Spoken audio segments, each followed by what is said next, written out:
Hey everyone, welcome to our session on the Esports Education Playbook. And I'm excited to be joined by Jesse Lubinsky, Chief Learning Officer of Ready Learner One, and Chris Aviles, President of Garden State Esports.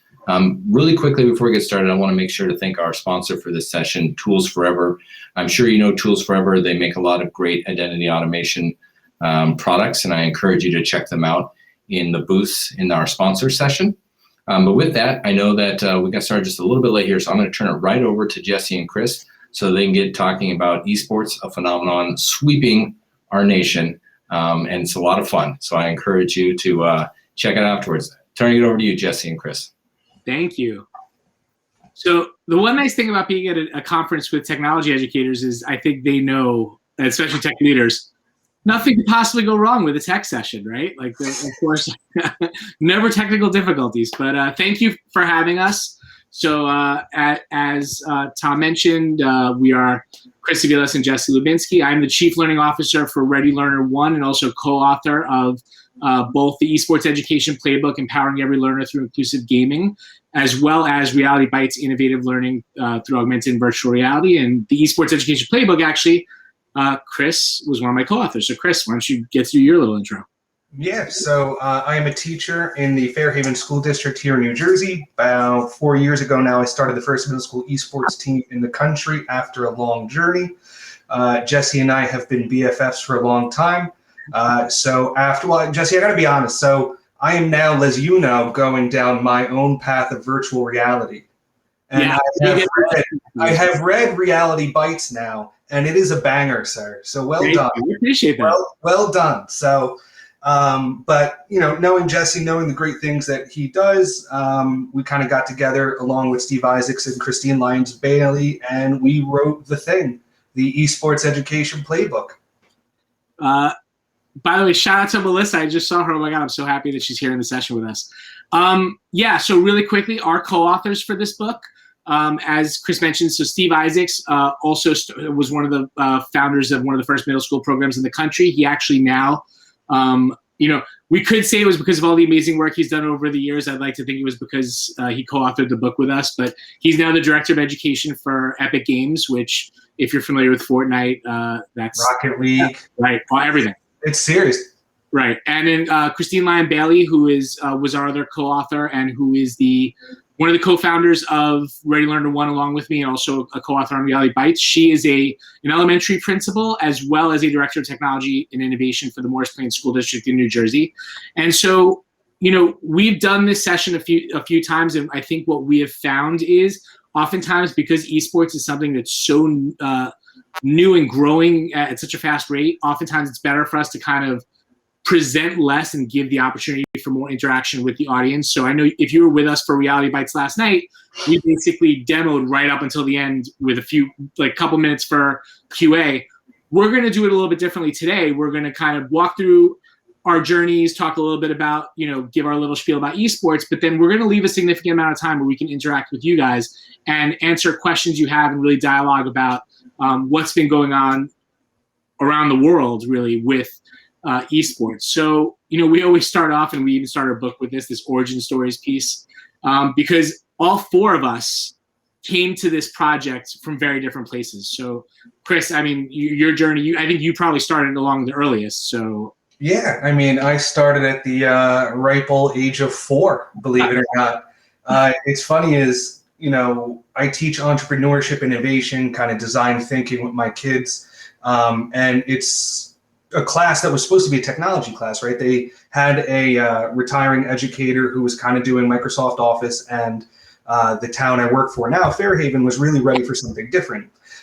So they kind of asked me to come in and start this technology program. But with me, technology and kind of the role it's played in my life goes all the way back to like when I was 4 years old. And my father got out of the military. He was in the Army, and he got a job with AT&T. And, he had done communications in the military. I actually just found he had top secret classification. I found his documentation the other day, which I thought was pretty neat. But when he got to AT&T, he was, kind of driving trucks, and they asked him if he wanted to go back to school to learn how to fix computers. And, my dad's a hardworking, immigrant dude from Puerto Rico. And I didn't really see him all that much because he was working at day, going to school at night. But what we did do on the weekends was basically his homework. We would build computers together. So I started building computers 4 or 5 years old. And, back when it was DOS, I started playing games, Alley Cat Alley, and then I eventually got into like Maniac Mansion, and that was kind of my introduction to technology and gaming. But then StarCraft came out when I was like in 8th grade, and I happened to be pretty good at it. My friends all enjoyed it, so I started competitive gaming around my town. The local Radio Shack would have these LAN tournaments and stuff like that, and we would show up with our PCs and play, and it was really kind of a big part of my life, going back all the way back then. Fast forward a little bit, kind of played that through high school into college. I started playing CSGO. Again, I'm not like really good or anything like that, but I'm a competitive person by nature, and competitive gaming, was something I enjoyed on top of. I've wrestled my entire life and Brazilian Jiu-Jitsu and played football. So I've always been a huge fan of competition. And what was really interesting is I also started teaching and coaching varsity sports. And everything kind of clicked for me in 2011 here in Jersey. I went down to Atlantic City with the same friends who I've gamed with my whole life. And we saw a StarCraft 2 tournament. And it was bananas. From the point where like they had like entrances, like pro wrestlers with smoke machine and music and people cheering, and they had the Jumbotron and the players on the stage competing against each other, and the casters were calling the action, and fans were going berserk, and it was at the House of Blues, dude. It was nuts. And I just remember sitting there and thinking, as a teacher, as a coach, as somebody who enjoys gaming, I have so many kids that I teach that would love to be a part of this, right? Because what I have found with esports is this draws in a certain type of kid who is generally underserved in school. These are kids that aren't necessarily traditional athletes. They're not really involved in clubs, right? They kind of identify as gamers. They go home after school, they play games and stuff like that. And so from 2011, I had been trying to bring this to the high school I was working at, and I just couldn't get them to get into it for whatever reason, whether it was the information that they believed about games and violence in games, or it was the lack of technology and equity issues we had at this district because it was a Title I school.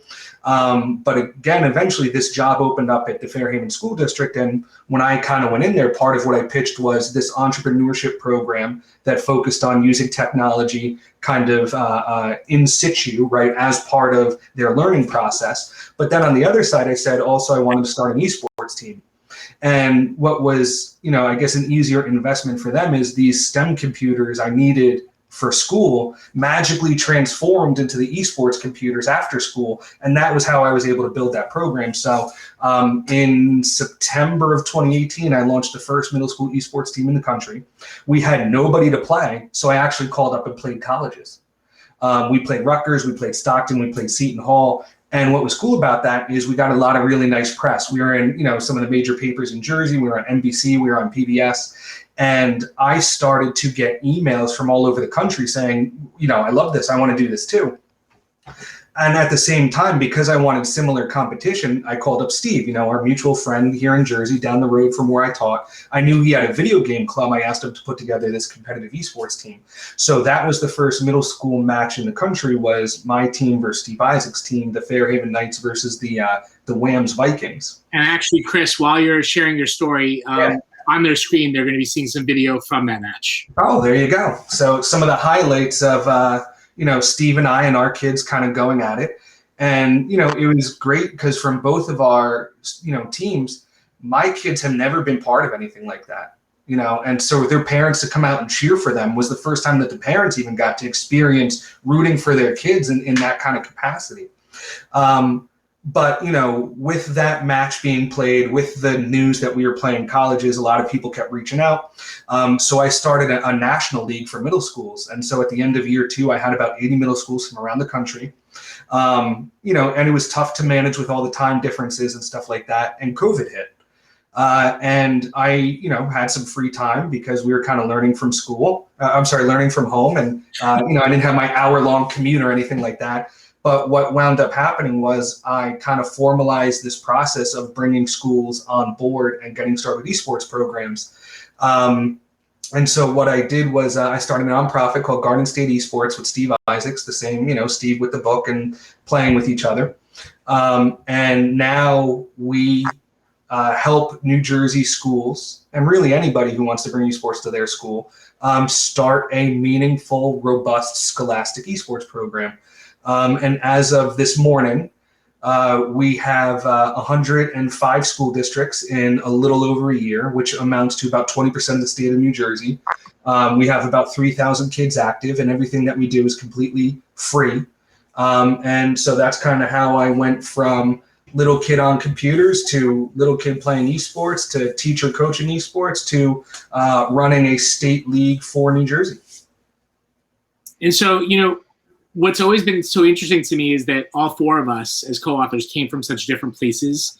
So the three of us, with the exception of Christine, have all been lifelong gamers. Christine is proudly a non-gamer who wrote a book on esports.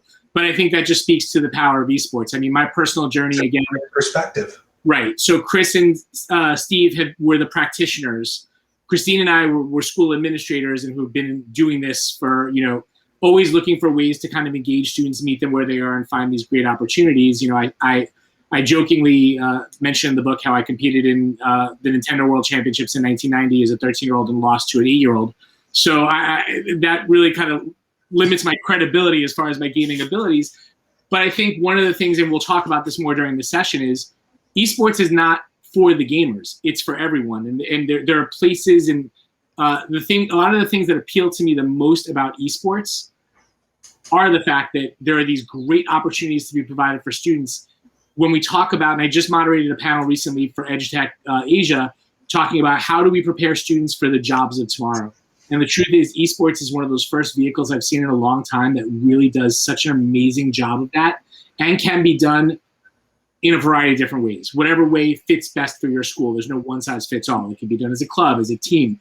Chris and I will talk about in a little while. We're actually doing work with a school district where we're helping build a capstone course that's actually an elective esports course that winds up being available to students at the high school level. So there's a ton of different ways to do this.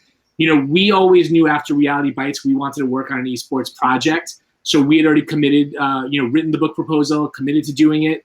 We knew Steve and Chris from all the amazing work they were doing, and eagerly asked them if they would be willing to join us. And I think the project reflects a lot of different perspectives. And we're going to talk about that breakdown of kind of what we did in the book, because I really think it speaks to all the different pieces you need as a school leader to be able to pull something like this off, or even as someone who's just interested in supporting kids. And really, that's the thing, right? If you know nothing about esports, that should not prevent you from bringing an esports program to your school. As long as you are on board with supporting kids and meeting them where they are and helping them become a greater part of your school community, there's a place for them. And I think one thing we didn't do up at the top, I think just because we kind of jumped right into it, is define esports. But Chris mentioned it like right in the middle of when he was speaking. But when we're talking about esports, we're talking about competitive gaming, and that could look. It again, just like the not one size fits all, it can look different depending on what you're doing. And the video, if you're seeing it, you're seeing not just Chris and Steve, but also their gamers as well. In terms of what they, that match they were playing. Yeah. But one thing we always love to start off with is the why esports. And so we defined it, but Chris, what are some of those ways it can look? So, yeah, and that's one of the things I want to stress is because one of the important things that you mentioned, Jesse, is one of the things that I have been making sure that I address more formally. And one of the nice things about running Garden State Esports is I have access to a lot of data and a lot of programs, a lot of schools. And I can tell you, right, we have 105 school districts that are actively, kind of participating. More than half of our coaches are not gamers. And more than half of our coaches are women. Now, that's not to say that women aren't gamers. Women are less likely to define themselves as gamers, but we do know that they play just as much games as boys. But I say that to, number one, bring up the fact that you can run a wonderful program without being a gamer, and many of the Garden State Esports schools are. And that's because kids have gone to these teachers who are their favorite teachers and said, hey, we want to do this. will you kind of be the adult in the room, right? So more than half of our programs are run by those type of educators. And then obviously with Garden State Esports, we do our best to make sure we help them better understand what esports can look like. And like, we were just talking about, Jesse, it can be a lot of different things. When I go and talk to school districts, one of the things I say is, tell me what your district goals are, and I can tell you how esports can fit. And so, there's the classic competitive video game, like you saw game Rocket League, which is basically soccer with cars, and where traditionally kids may meet to, play on a football field, they just play right in game on, whatever the field or stadium or map, may be. But this also looks like a bunch of different things. Minecraft is super popular as an esport, both as a more competitive game where you play games like Bed Wars and Hunger Games and Sky Wars, right? But also as a educational competition, more of a game-based learning offering, right? So one of the things that Garden State Esports has done is teamed up with Microsoft, the Department of State, and some other, kind of big people out there, Rube Goldberg Foundation, Department of Agriculture. And we have these challenges, we call them Beyond the Game challenges. And that's basically where we take video games and we challenge the kids to do something through the game that has a direct tie-in to things they may learn in school. So for example, we did the Rube Goldberg challenge where they learned about simple machines and how to create them in Minecraft. And then the challenge was they had to create a simple machine that performed a task in the game. And we had a competition that way, right? So an asynchronous month-long competition. We are currently running something we call Farmcraft, which is using a custom Minecraft world to see just how much crops a kid can yield from their Minecraft farm, and they have to adjust for things like the weather and the nutrients of the soil and stuff like that. And it can even be something as simple as speed runs, right? Something Tetris, Super Mario 3, it can be a bunch of different things. You hit on something interesting. So one of my roles on our project was I was kind of like, you're going to interview everybody. You're just going to do all the interviews. So I got to interview 40 people from all different areas. And one thing that kept coming up was this idea that when you talk about what are the commonalities that students have, it's, not every student, as Chris mentioned, plays sports. Not every student is academically inclined. All students play games in some form or another. And even most adults, if you look at what they do on their phone, play games to some degree. So, what you're hearing Chris describe is there are all these different avenues. It doesn't have to be, even something like Rocket League or Fortnite or whatever. And game selection is really important, and we're going to talk about that because that's ultimately how you create those inclusive opportunities. But one of the reasons this was always so appealing is the fact that when you look at opportunities for student inclusion, you're not going to find a much better fertile ground for that than with esports if you pull it off correctly. Now, I know these statistics, again, we could sit here and just rattle off statistics all day, and I feel like in the book we have a bunch. But I did want to jump to this next slide, which I feel is really important because this is the piece that we're always talking about, almost leading into it when we're talking about esports. And that's this idea of the career pathways. So when you're creating an esports program, it's not with the idea that your kids are going to become professional gamers. It's the idea that you're empowering them with that ability to gain some of those skills moving forward. And Chris, I don't know if you want to talk about you've kind of you and Steve really have focused on this idea of the K-12 pipeline. So when we were building up Garden State Esports, and Steve and I were building our individual programs, things that we thought about is said, okay, how is this going to be meaningful? Because just playing games against other schools is okay, right? If you have ever been an athlete before, that you know that you can build skills like teamwork and leadership and communications through competition, right? Esports is just an analog for traditional competition. So my kids, when they work together and try to get better at the game so they can beat other schools, they are having the same experience, right, that you would have as a football player and your football team, right? And again, somebody who's played those sports as well my entire life, I learned just as much on a wrestling mat about life as I, did in the classroom. So there's a direct analog between traditional sports and then just substituting esports in, right? But we need to go beyond that, right? A robust scholastic esports program is more than just gaming. And when I talk to stakeholders, right, and I convince boards of ed and superintendents and stuff like that, I never talk about the gaming because that's not what this is about, right? When I talk about Garden State esports, robust programs, right, it comes down to the 3 C's: community, competition, and careers. And so we'll get to the community piece and social emotional learning in a little bit, but really the big one of the the 3 big pillars is careers. And so from number one, what Jesse alluded to earlier is this fact that if we're serious about STEM, we need to be serious about esports because it's the fastest growing industry in the world. A lot of people don't realize that the video game industry makes more money than the music industry and the movie industry combined. The esports industry is bigger than all North American sports leagues combined. The viewership of the League of Legends Championship final draws more people than the Super Bowl, right? And if you think esports is big in America, right, it is bigger internationally. So this is a diverse, massively growing, lucrative field that is going to have the STEM jobs that we are talking to these kids about. And not even just STEM jobs necessarily, right? So one of the organizations that partnered with us on the book, NASEF, the North American Scholastic Esports Federation, they've developed some nice graphics showing kind of what these different areas are where students, are basically gaining skills in. And when you look at the careers listed here, you'll notice very few of them have games. And actually what I was about to say before when Chris was talking is we don't even get into the specifics of an esports club or game until the last section of the book, because that is not the important part that we want you taking away from esports. One of the stories we talk about in the book, so Chris mentioned the kind of expertise needed to coach an esports club. 2 of the most, I don't know if you want to call them famous, but well-known collegiate esports coaches are Amon Green, who is a former Pro Bowl NFL running back. And, personal friend. Yeah.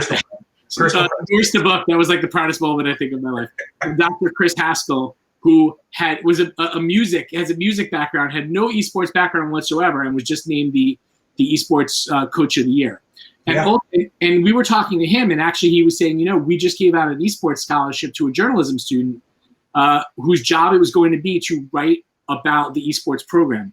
And when you look at the pipeline for scholarships into collegiate esports programs, they're not gaming specific. They are actually, when you look at what kids are doing, our kids today are creating content, streaming, broadcasting, writing, managing. These are all skills that can be transferred across from esports into other venues, and they are actual tangible skills that can be used, to build a career out of. Yeah. And that's really ultimate, right? This is like the new career and technical education that, many schools have had to kind of push by the wayside because of budget cuts and stuff like that. And here you have this opportunity of the future, of the present, that can be built right into existing structures that you already have in your school. I was talking, Jesse, the other day to a professional esports organization, and we were talking about careers because I'm lucky enough to be able to reach out to these companies and get to understand their landscape better and what they're looking for, not for professional players, you know what I mean? With the kids in my personal program, but also in Garden State Esports, if they want to go and be pro players, we'll do everything we can to make that happen. But we also help them to understand that they need to have a fallback plan. I have 2 kids I coach that play in the major leagues, and I have another kid I coach that play in the NFL.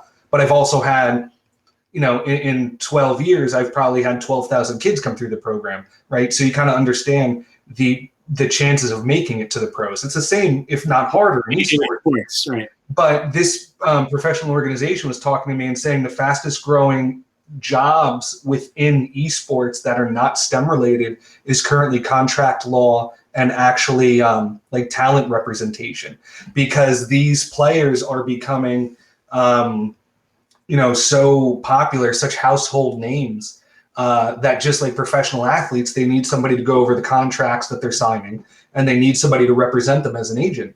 And so, you're even starting to see this being taught in some of the traditional colleges where you might go to contract law, and now there's classes around, esports contract law or content creation content law, which kind of go together. So it's kind of neat to see the way things are going.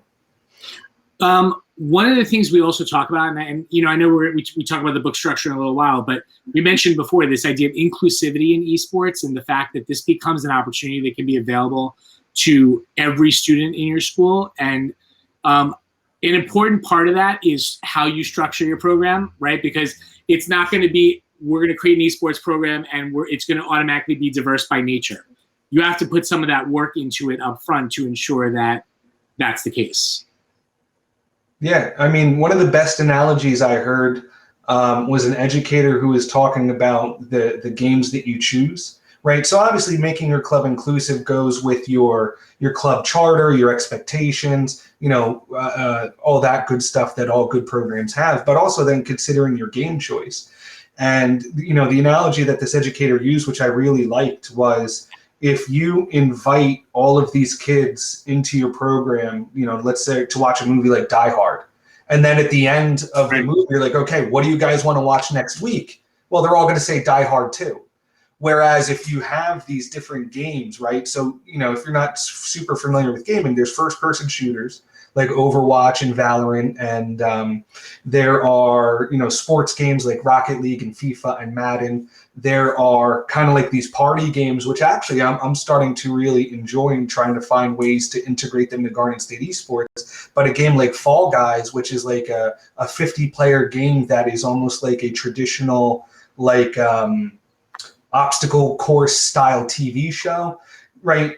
The games that you have are going to attract different types of kids, just like esports is going to attract a different type of kid. So making sure that you understand, you know, creating a community, a safe, inclusive space for kids to game and have an affinity group for them to connect with like-minded individuals isn't just making sure you set the expectations, isn't making sure that you work on your social emotional learning and you dismantle, you know, things like toxicity. It's also about making sure that you, number one, are inclusive by design.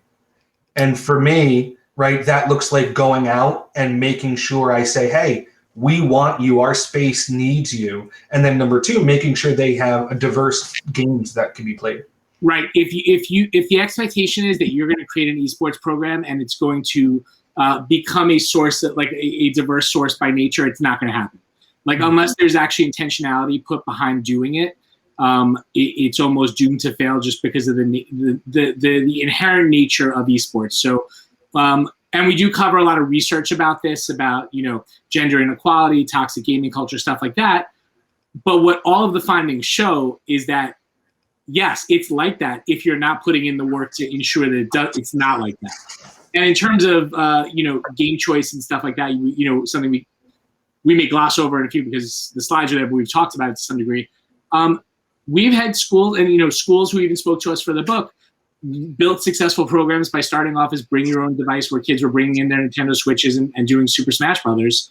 And it doesn't require this high level of investment to get it started. It can start as a small initiative, which becomes bigger over time through careful planning. I'm skipping ahead because one of the things that I think is really your like strength that you really brought to this book, and you could actually talk about what's happened since the book, Sure. has been your initiatives around social emotional learning. And I should mention, almost the entire the book is divided up into 4 sections.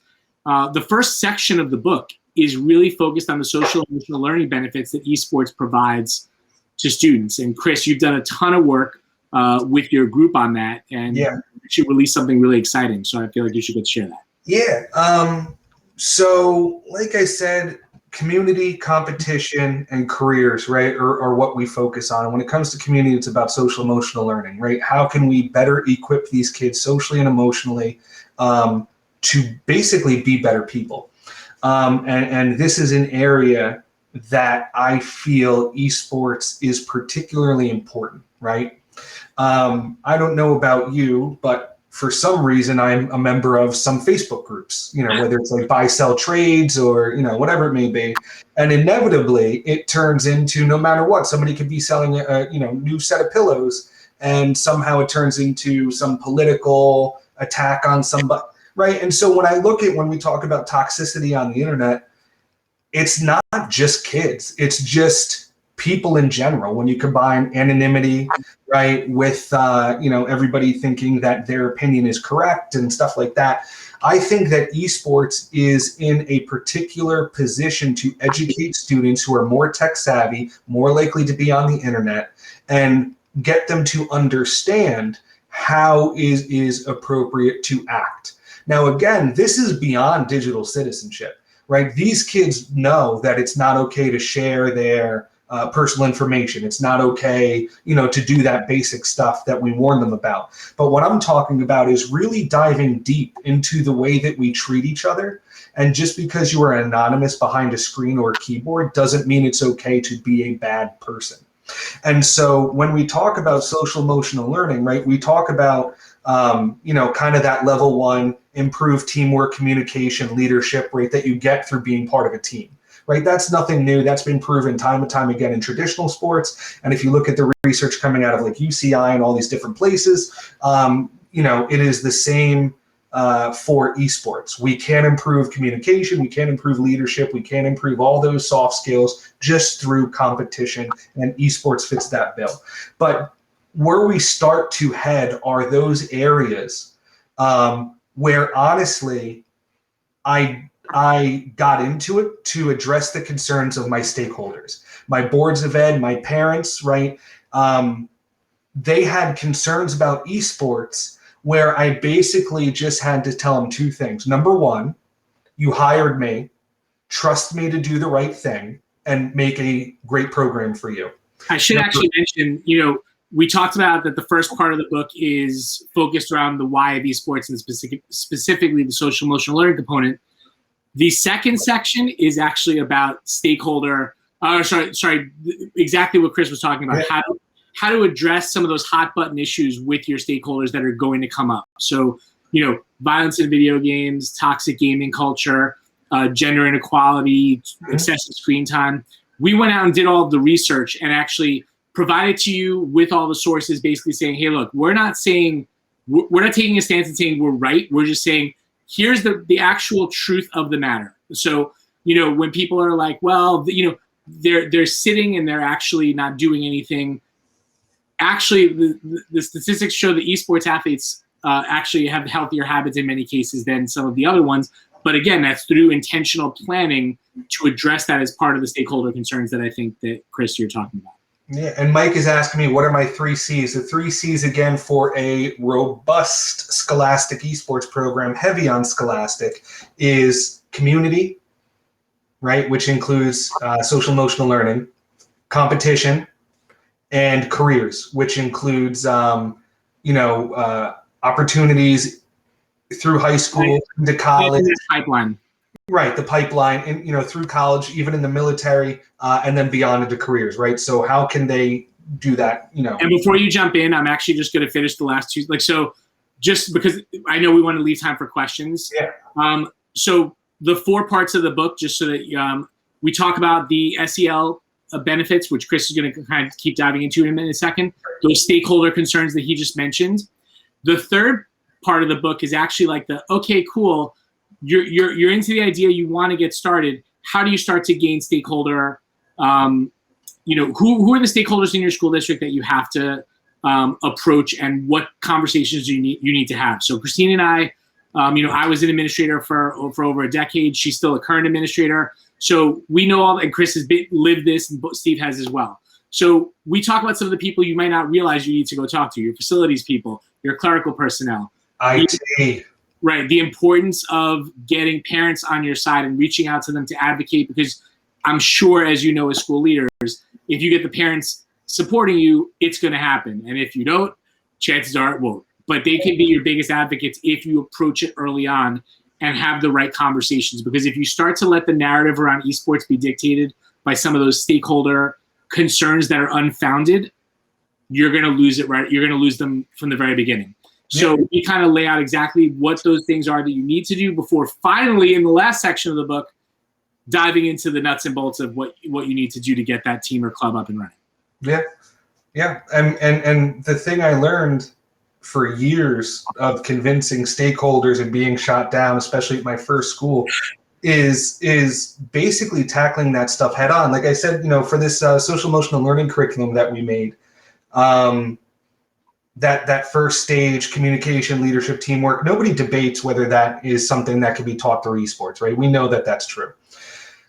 The concerns that stakeholders had basically focused around the other two areas that we tackle with social emotional learning, right? Number one was health and wellness. And number two was what we have basically decided to call digital culture. And that's basically what kids experience when they are, I guess we'll say, alone on the internet or in gaming, right? Because it's one thing to kind of stick your kid, in front of the TV. It's another thing to leave your kid kind of alone on the internet.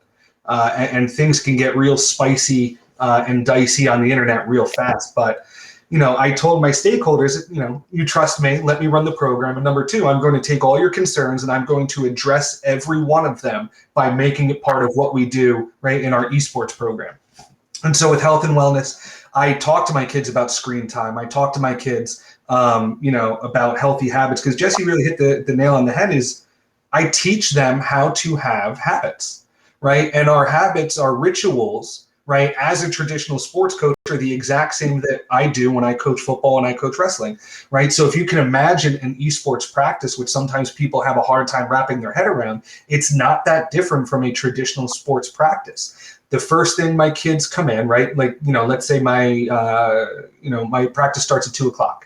School's out at 1:50. You kind of know how kids trickle in and stuff like that. The first thing I talk to them about, first thing that we go over, the expectations that we set. Hey, as you guys come in, get your area set up.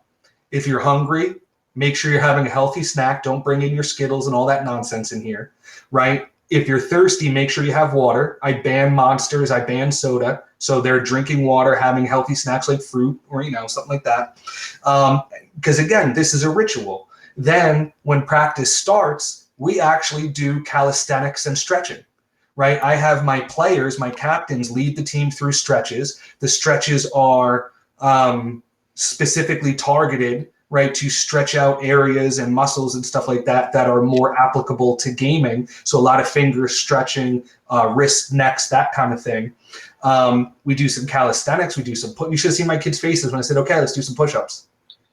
Chris, many of the coaches we talked to over the course of interviewing for the book were actually former esports gamers who had now gone on to college, and a lot of these college students are now coaching at the high school and even middle school levels. And I actually found that they were among the strictest in terms of enforcing dietary habits, ensuring that these kids were keeping healthy habits, that they were not sitting in front.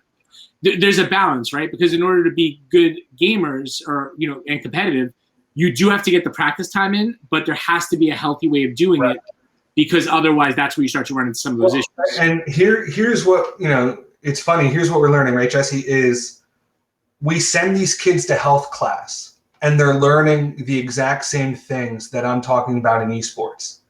But the way I'm framing it through esports, right, the key phrase is peak performance. Are you operating at peak performance? And again, this is exactly what I do with my traditional athletes. We discuss, right, the performance triad: diet, sleep, and exercise, right? We talk about, okay, you guys play, hey, we didn't have a great match yesterday, or hey, we had a really bad practice the other day. Let's go through the performance triad and figure out, like, where are we not getting it done when it comes to peak performance? What time did you go to bed? Oh, you went to bed at midnight.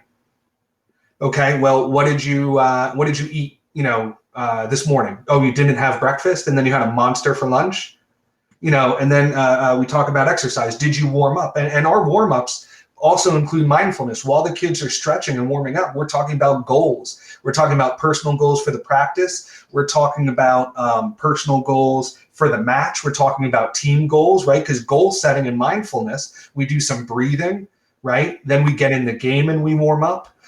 Then we have our scrimmages. Then we review the film, right? Sometimes I have like the SEL topic of the day, that's when we usually dive into, right, some of that digital culture stuff I'll talk about in a second.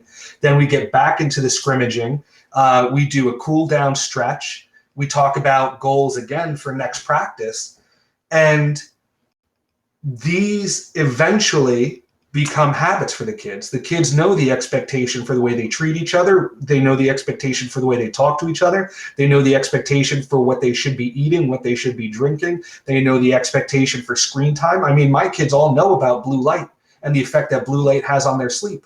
And for every hour that you have, blue light, your cell phone in front of your face, that it's probably going to take you that long to fall asleep.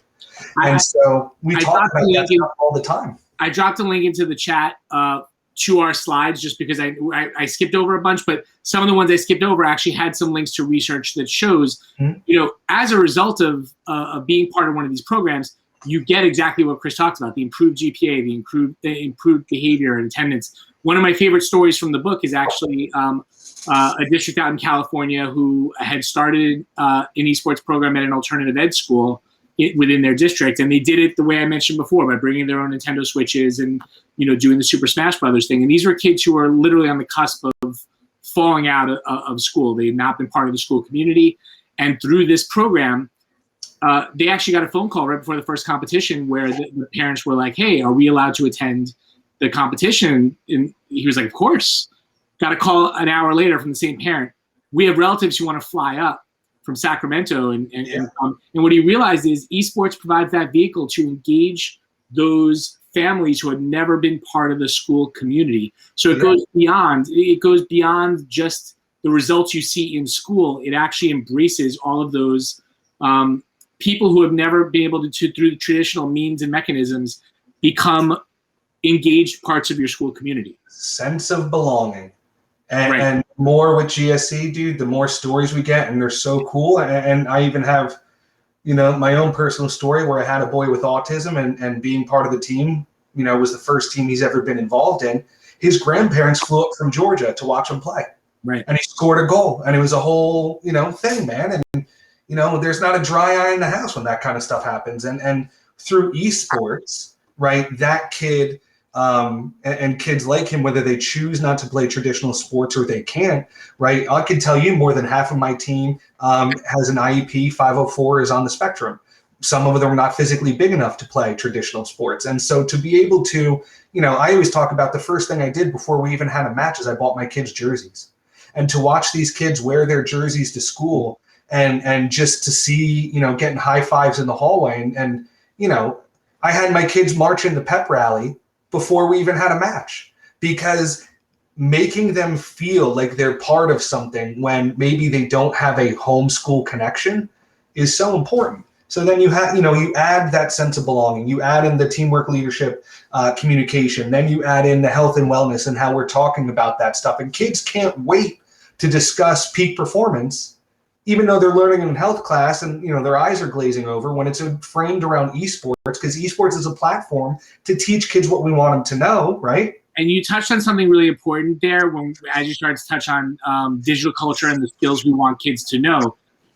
And it's on this slide, but I think in a lot of ways we struggle, particularly once kids leave like mandatory like tech ed classes in middle school or wherever and go to high school, to actually find some of those authentic opportunities to engage them on digital citizenship. And through, I know, the curriculum that you've created for social emotional learning around esports, you really have not just the framework of it, but the activities built in to help those students kind of learn and engage with that type of content, right? So there's no doubt esports is a hotbed of toxicity.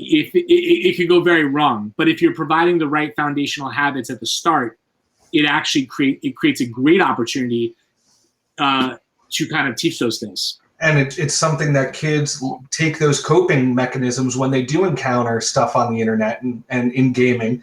It takes, they develop the skills to be able to handle those situations, for the rest of their life. Because I will tell you, dude, when I do parent workshops, Jesse, when we do parent workshops, a majority of parents do not understand the internet. And when I say the internet, I don't mean like, the place we all go to do research. Like, I mean the internet as like a collection of people who are online interacting with each other. And what's scary is many of the kids who are involved in esports are your most tech savvy kids, and they can very quickly find themselves in places and in situations that they have not been equipped to handle. From something as simple as, my in-game name when I play games is in Spanish. Consistently, people hurl racial nonsense at me, right? Or we have, personally, I have kids recruited by the alt-right through places like 4chan, 9gag, subreddits, like the Donald and stuff like that when that was around. I have had kids who, what we see in middle school where I do most of like my in the classroom work, because that's what I teach. Many of these kids are sharing memes that's racist, misogynistic, and homophobic, and they're only doing it because their favorite streamer or their favorite personality is doing it, and they don't understand where that all comes from. Like the most popular insult right now is to call each other dog water. And I had to go back and say, well, in the 1960s, dog water was a homophobic slur against the gay community. And when you use that word, you think it means you're bad at video games, but you're actually perpetuating homophobia. Right. And so at the middle school level, they're parroting a lot of stuff that they learned from older brothers. I have kids that are getting into people like Ben Shapiro and Joe Rogan, who I consider to be what I call the alt-light. They're kind of like that gateway into the alt-right and the racism, the misogyny, the men's rights movement, the incel movement. And if any of what I just said kind of made your eyes glaze over and you don't know that we have kids in our schools that do know. I think I shared with you, Jesse, one of the most interesting things I did with my esports coaches is I sent them a video that the Washington Post put out where they analyzed the symbols that were involved in the insurrection on January 6th. When I showed them that video, every educator was able to point to a locker, a notebook, or something in their school where they had seen that symbol before, but did not realize, that Pepe frog or that lightning bolt, which started, in places like Stormfront on the internet. Kids were drawing it. One of the things I've always found so fascinating is, in any sport, there's that film study component of after the match kind of going back, but what I've seen through not just what you and Steve have done, but in other places is not only does that apply to game strategy, but also reflections on the gamesmanship and the sportsmanship and the interactions between the team. Mm-hmm. And, even creating a safe space for teammates to be able to kind of call each other out in terms of things that, like you said, they may not even realize something came off as offensive. Right.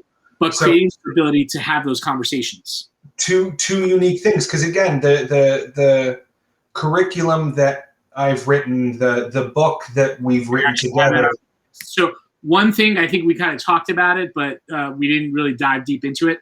So as a companion to the book, Chris and his team were already working on this, but he has several full curricula focused around, like we said, the SEL.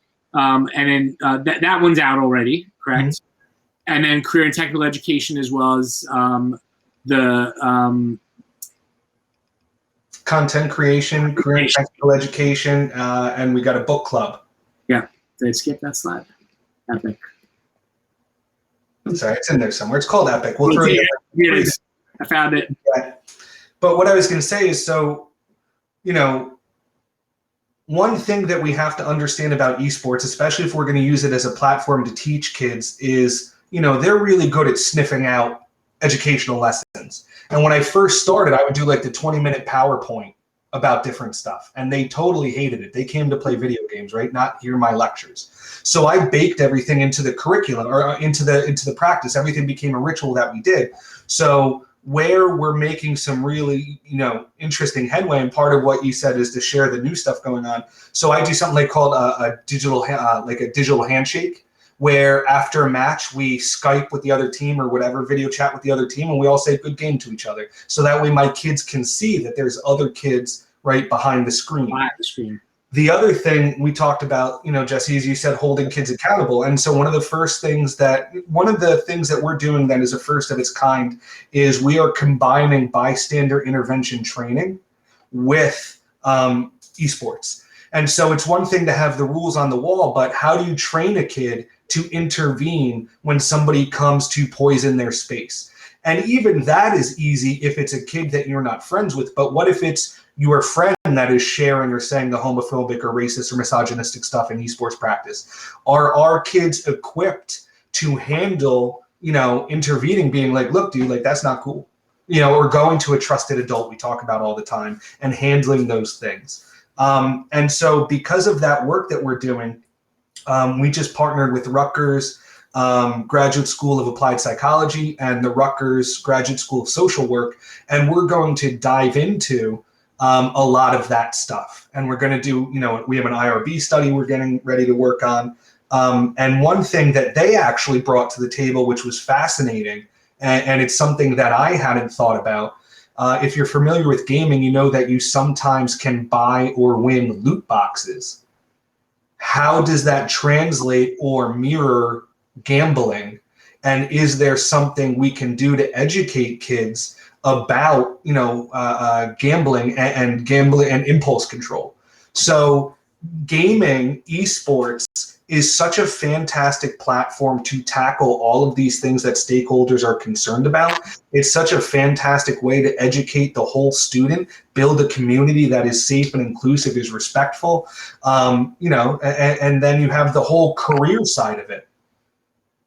And really some other, just because I realize we're at 8 o'clock, so we have like 15 minutes left. I want to make sure we have time to answer questions you may have about like the logistics of starting a club, but just some other things that we were going to talk about if, we're just left to our own devices to just keep talking, is some of the cross-curricular opportunities for various subjects. Again, some of the work we're doing with schools in terms of helping develop curriculum for actual courses, diving a little bit deeper into the stuff related to the book. But I guess I just wanted to make sure that I left enough time to answer any questions you might have. And Chris, we did have one I think I saw earlier. I just want to pop over to it. So the question was, how do you ensure access and equity, especially needing higher performing machines to run these games? Also, did you run on Twitch or Mixer platform or something else? What I would say is the access and equity piece, right? And you don't need the higher performing machines. In fact, we had a little bit of a struggle as we were writing the book in terms of nailing down specs for things, and we realized ultimately you can't do that because the things change so quickly. There's a lot of ways to approach that, and I know Chris, you've shared a number of them.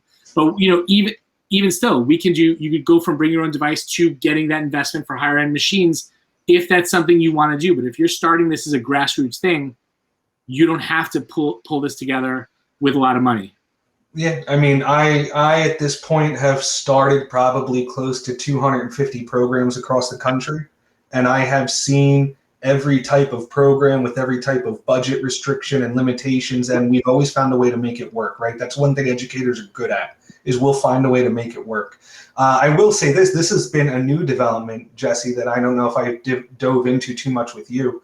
But because of the ESSER2 funding that has been released, a lot of people don't know that you can fund an esports program with Title I, Title II, and Title IV-A money. And this ESSER2 money is also able to be used to start esports programs. Now, again, the esports programs that are being funded through those kind of things are the programs that have the 3 C's, really the 2 C's, right? The state or whoever you report to in your state doesn't so much care about the competition side of things. There is a clear connection with social emotional learning, your community piece, right? Especially when the key word there is learning loss and how you can use an esports program, right, to prevent learning loss. So I'm working with schools in New Jersey where we're running esports summer camps in the afternoon to get kids in the door in the morning to make up their credits to do their summer school, to go to these extra classes, and that's almost like the reward in the afternoon is they get to be part of the esports summer camp. And then the other side of this is obviously the career side. ESSER2 funding money can be funded right through career and technical education programs. Not to, now that I'm the master of grants over the last 3 months, all those other grants that you find in CTE, and of course the name is, I'm blanking on it, Perkins Perkins can fund esports programs. So there is, believe it or not, no shortage of opportunities to get the equipment if you know how to frame your esports program as a robust scholastic esports program that is used to build community, prevent learning loss, and give kids hands-on experiences with career and technical education. So we've had a lot of success in New Jersey getting funding for schools right through that. So, I mean, that's a whole workshop in and of itself is the way to do that stuff. But we have had multiple programs funded through Title I, and we're now having multiple programs funded through ESSER2 summer camps that will then continue into this coming school year. So, it is, you have to be imaginative, you have to be flexible, you have to be able to get that stuff. And then to answer the other side of the question, I love streaming on Twitch with kids. There is a safe way, there is a legal way, however you want to do it.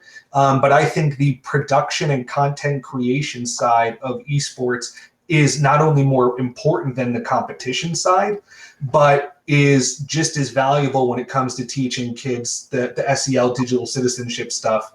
And there are entire centers set up to teach kids these skills for how to actually broadcast. And we have some of the stories in the book, but to do all that type of stuff. And so when you're talking about streaming that stuff out, we had another question about, we mentioned families attending to watch the matches, but and by the way, when we're talking about that, you need to know there are schools right now that are building full esports facilities. And Chris is smiling because Chris is involved in like a bunch of those where they're building out, like even in the state of New Jersey, a bunch of bigger ones. But in terms of broadcasting at the matches, and one thing we didn't get to talk about was the fact that esports was essentially the athletics of remote learning, because while we were here in the pandemic, and we're sitting here writing this book already before the pandemic started, and we had to add a chapter pretty much to talk about the fact that esports continued even during the pandemic because there were ways of setting this up so it could be done virtually and remotely. But, what's your recommendation in terms of broadcasting out matches for viewership? Well, and here's my new hot take, Jesse, in what I've been experiencing over the last month or so. My advice is actually evolving to encourage schools to have a stream team. A stream team is a group of kids and educators who are knowledgeable about streaming and how to do it. Because streaming esports matches is obviously fantastic. But also now with the current situation and the fact that things may never go back to the old normal, streaming graduations, plays, concerts, right? All those things that we've taken for granted as in-person opportunities, right, can now be streamed onto platforms like Twitch, can now be streamed onto YouTube and Facebook, sometimes all of them at the same time. It's essentially the evolution of the AV club in a lot of ways. Yeah, it's exactly having a stream team. A lot of schools are pairing that up with a tech team, kids going out and fixing equipment and all that stuff. So again, it's all about, to me, hands-on experiences. But we stream all of our stuff. I have a kid who's in charge of moderation. I have kids who call the action. They're called shoutcasters. So just like the NFL has, Tony Romo and calling the action, we have our kids calling the action. That is also something they can earn a college scholarship for. There's a lot of opportunity there. So I have kids behind the scenes doing the job. I have kids on camera doing the job. I have kids participating in the event as athletes.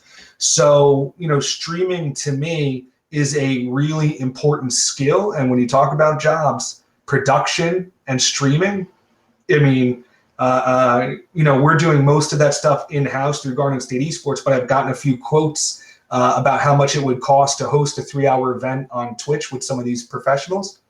$8,000-9,000 for 3 hours. And that's all these companies do, is they just produce online events. They take care of your registration, they take care of your viewership, they take care of your moderation, they host the event. I mean, you're talking about $3,000 an hour. And in terms of, we were talking before about like that capstone type project in terms of like, if you were to run this as a Scholastic course, that is ultimately like a capstone project, right? If you're a student who is interested in that broadcast, type pathway, then ultimately that's the work you're doing, right? The work you're doing is your project is not about the game. It's about creating a broadcast reel that ultimately is something that can be used then as an authentic artifact of your work. I just sent out 3 internship opportunities through Garden State Esports around streaming. I need kids, to help me run those events, because I need to run events basically now 5 days a week for what we're doing with Twitch. We've partnered with Twitch, and so we need to produce a certain amount of content. So I'm bringing in college kids who are majoring in esports management or majoring in production. You mentioned that Boise State, what I consider to be the best esports program in the country, they have a scholarship journalist. The other scholarship position is not players. The other scholarship position is the head of production at Boise State. So I would recommend, actually, if you talked before about following stuff on Facebook. Yeah. Follow Boise State's stream, because I was telling Chris and Steve the other day, it popped up on my Facebook feed and it was just on. I was watching it, and it took me a few minutes to realize I wasn't watching a professional. It's bananas. Feed. It was a college feed. These were college broadcasters and editors, producers. It was as professional as anything I've ever seen. Yeah, I'll drop a video real quick, but actually, while you're getting that, I'm actually going to drop a link into the chat for. We were running a promo for the book when it came out a few months ago. We're happy to run it for this event as well. But basically, we said anyone who bought the book on Amazon and just uploaded the proof of purchase, we created a whole set of digital resources, as well as the curricula that Chris has created through Garden State Esports. We're happy to share that with anyone as kind of an add-on to the book purchase. So we've been really excited to be able to do that, and we want to thank Chris and Garden State Esports for doing that. Yeah, man. Here is Boise State did our middle school Rocket League state championship production. So if you want to see what their production looks like, that's the show they produced for us, and it's unreal.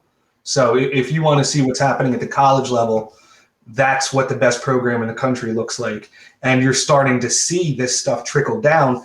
I'm moving to a new district in September, and they have $100,000 esports and production, room going in that I'll be in charge of. And so, you're talking about, and I know you're talking about and seeing the investments, that schools are making in this. And to me, it's super exciting because it's putting their money where their mouth is. I really believe, though, people, now it seems crazy, like to some people, when you hear that type of investment in something like esports.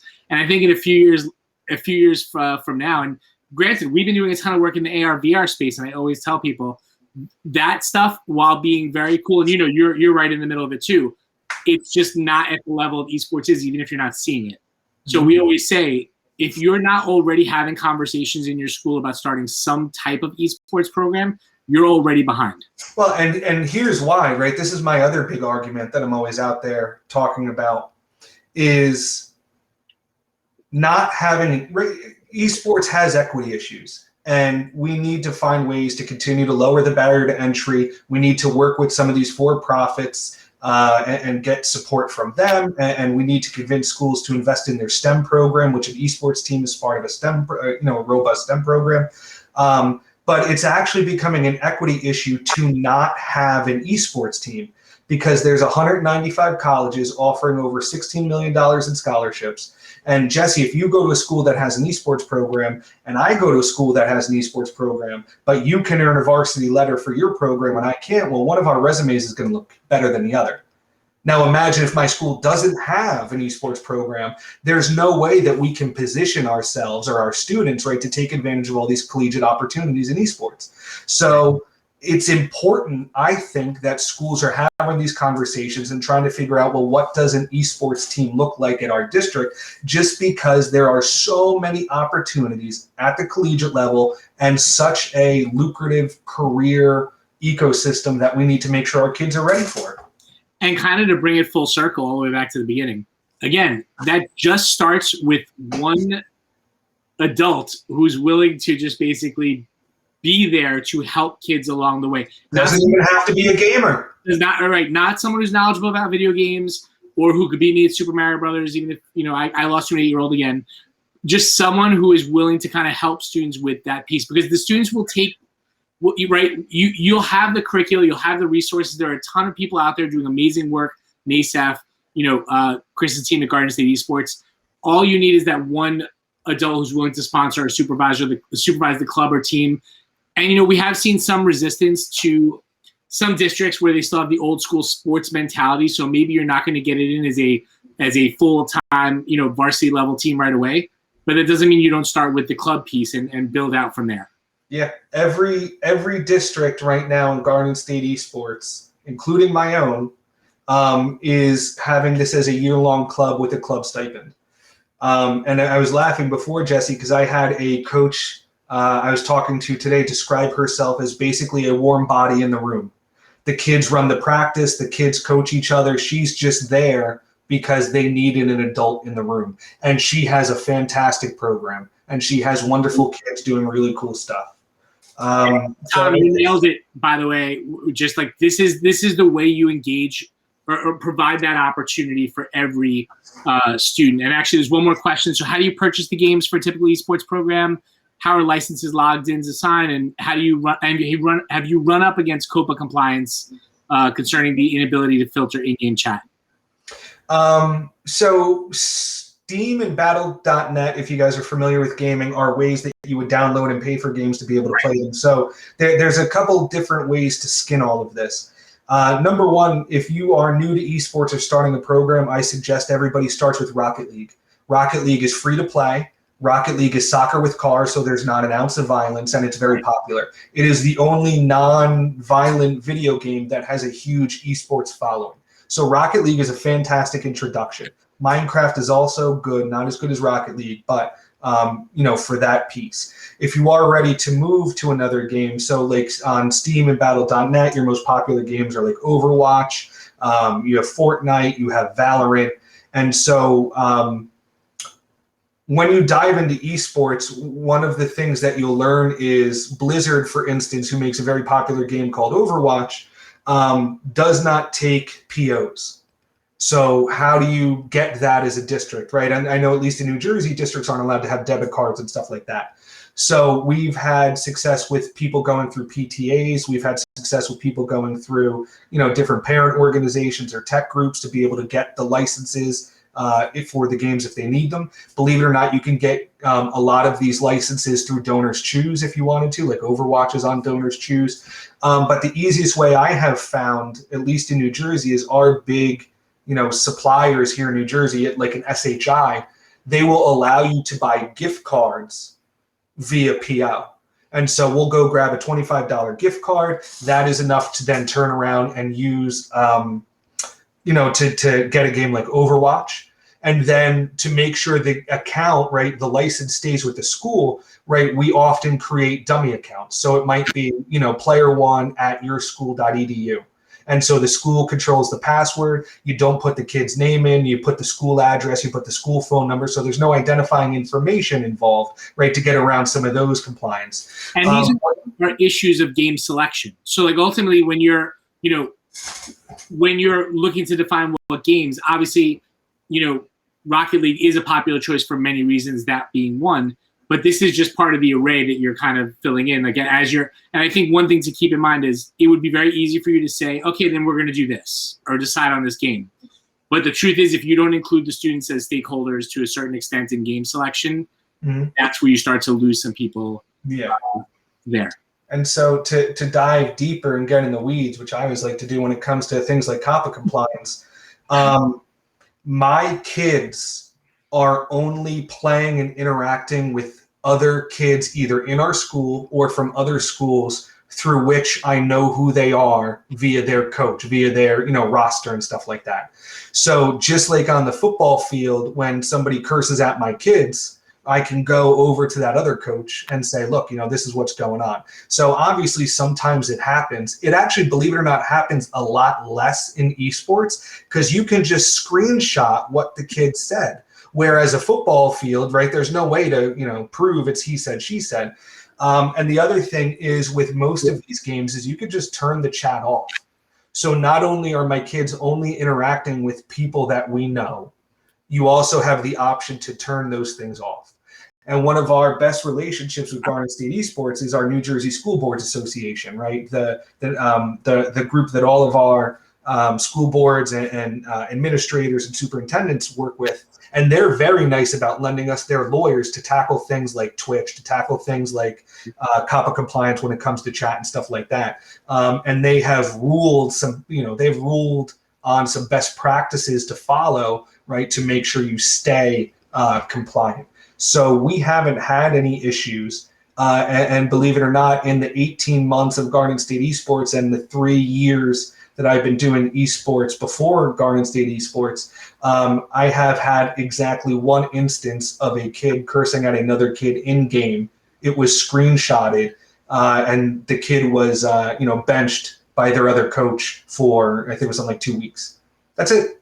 We know the kids, we know the coaches, we know who they're playing. And like I said, kids are believe it or not, a lot more reluctant to get silly in chat because it's really easy to hit screenshot. There's your proof. So we haven't had any issue. We've had more problems getting Overwatch accounts because Blizzard doesn't take POs than we have had negative interactions between players in 5 years.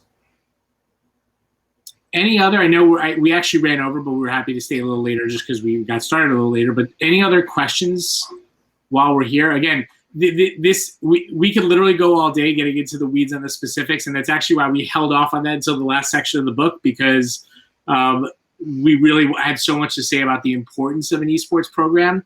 And we also know that something like that is going to still stay constant, meaning that'll age well. Whereas if you start naming specs and talking about different games that you should play, that stuff changes all the time. But really, all of those social emotional benefits, the career pathways, all that stuff is really at the heart of why you want to bring an esports program into your school or look to even build onto the existing one that you have. Community, competition, and careers. Using esports as a platform to help all students grow. That's right. And I'll throw the link in one more time for the promo.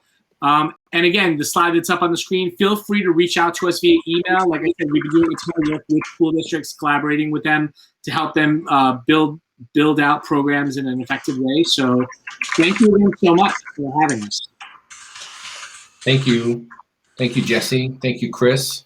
And just to close it out, in addition to saying thank you for everyone, I also want to thank our closing sponsor, Pure Storage. I think you guys are all aware of Pure Storage. They provide SSD-based SANs in an enterprise environment. So if you're looking for storage and you're looking for fast storage, please go check out Pure Storage at our sponsor sessions or sponsor booths. All right, I think that is it for today. Chrissy, Jesse, thanks a lot. And we will make sure these slides get out if you want to share them. And everyone else, have a good afternoon. We'll see you tomorrow. Have a good day. All right. Have a good one.